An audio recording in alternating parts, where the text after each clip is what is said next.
नमस्कार, मैं पीयूष मणिअवस्थी, आप देख रहे हैं इंडिया जंक्शन। 22 जनवरी को प्राण प्रतिष्ठा कार्यक्रम के बाद अभिनेता अरुण गोविल के अयोध्या से चुनाव लड़ने की अटकलें तेज थी, लेकिन बीते रविवार को मेरठ हापुड़ लोकसभा की सीट से अरुण गोविल को टिकट क्यों दिया गया? आखिर अरुण गोविल को अयोध्या के बजाय मेरठ से टिकट क्यों दिया गया? हम दिखाएंगे अपनी इस स्पेशल रिपोर्ट में कलाकार भगवान राम का टिकट फाइनल। याद करिए 22 जनवरी की वो तारीख जब पूरे देश की निगाहें राम मंदिर प्राण प्रतिष्ठा कार्यक्रम पर टिकी हुई थी। और देश की निगाहें राम मंदिर निर्माण पर होना इसलिए भी जरूरी था क्योंकि अब तक का सबसे बड़ा मुद्दा भाजपा के लिए राम मंदिर का निर्माण ही रहा है। सुप्रीम कोर्ट के आदेश के बाद भाजपा ने राम मंदिर प्राण प्रतिष्ठा कार्यक्रम कर पूरे देश की जनता का दिल जीत लिया, हिंदुओं की आस्था का सम्मान रखा।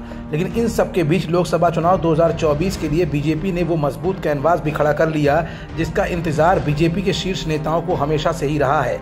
इस सीट पर लल्लू सिंह को टिकट दे दिया गया है, लेकिन रामायण में भगवान राम का रोल अदा करने वाले अरुण गोविल को भाजपा ने मेरठ हापुड़ संसदीय सीट से टिकट क्यों दिया? राजनीतिक विश्लेषक इसे देखकर हैरान और परेशान है। दरअसल लंबे अरसे से सम्मान की चाह रखने वाले अरुण गोविल का इंतजार रविवार को खत्म हो गया।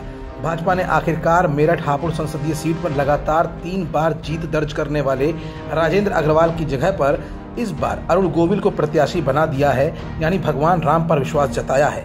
आने वाले 28 मार्च से यहां पर नामांकन प्रक्रिया भी शुरू हो जाएगी। लेकिन अरुण गोविल को मेरठ से ये सम्मान क्यों मिला, ये भी हम अपनी रिपोर्ट में आज आपको दिखाएंगे भी और बताएंगे भी। दरअसल अरुण गोविल ने इंटरनेट मीडिया के विभिन्न माध्यमों से पोस्ट किया कि नरेंद्र मोदी और चयन समिति का बहुत हार्दिक आभार, जिन्होंने मेरठ का प्रत्याशी बनाकर इतना बड़ा कार्यभार मुझे सौंपा है। वहीं दूसरी तरफ कुछ समय पहले अरुण गोविल ने एक पोस्ट किया था कि चाहे कोई राज्य सरकार हो या केंद्र सरकार, उन्हें आज तक किसी सरकार से कोई भी सम्मान नहीं मिला। वो उत्तर प्रदेश से हैं, लेकिन उस सरकार से भी आज तक उनको कोई सम्मान नहीं दिया गया। अरुण गोविल ने अपना दर्द सोशल मीडिया अकाउंट एक्स पर बीते कुछ समय पहले जाहिर किया था। लेकिन भाजपा ने अब सम्मान स्वरूप मेरठ में पले बढ़े और बड़े पर्दे पर भगवान राम की भूमिका निभाकर देवत्व प्राप्त करने वाले अरुण गोविल को मेरठ हापुड़ लोकसभा सीट से टिकट देकर उन्हें भगवा रथ का सारथी बना दिया है। दरअसल इसकी पटकथा 22 जनवरी के एक दिन पहले ही लिख दी गई थी। अयोध्या में अरुण गोविल भाजपा प्रदेश अध्यक्ष भूपेंद्र चौधरी, उप मुख्यमंत्री केशव प्रसाद मौर्य और ब्रजेश पाठक के साथ कई बार नजर आए थे। रामनगरी में देश भर के संतों, उद्योगपतियों और अभिनेताओं को अरुण गोविल के सामने शीश नवाते हुए भी देखा गया था। तभी से ये माना जा रहा था कि भाजपा इस लहर का चुनावी लाभ जरूर लेगी। लेकिन आज भी जनता के दिल में एक सवाल लगातार कौंध रहा है कि आखिरकार अरुण गोविल को मेरठ से टिकट क्यों दिया गया और अयोध्या से क्यों नहीं? तो इसका जवाब भी इंडिया जंक्शन अपनी इस रिपोर्ट में आज आपको दिखाने जा रहा है। दरअसल अयोध्या सीट पर लल्लू सिंह 2 बार से सांसद रहे हैं और जनता का प्रेम भी उनसे जुड़ा रहा है।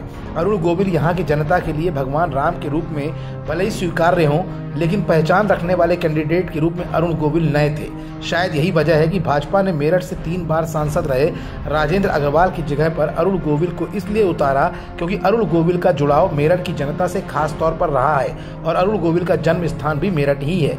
अब ऐसे में अयोध्या से अरुण गोविल को न उतारकर मेरठ से बीजेपी ने अरुण गोविल को सम्मान तो दे दिया है, अब गेंद जनता के पाले में है।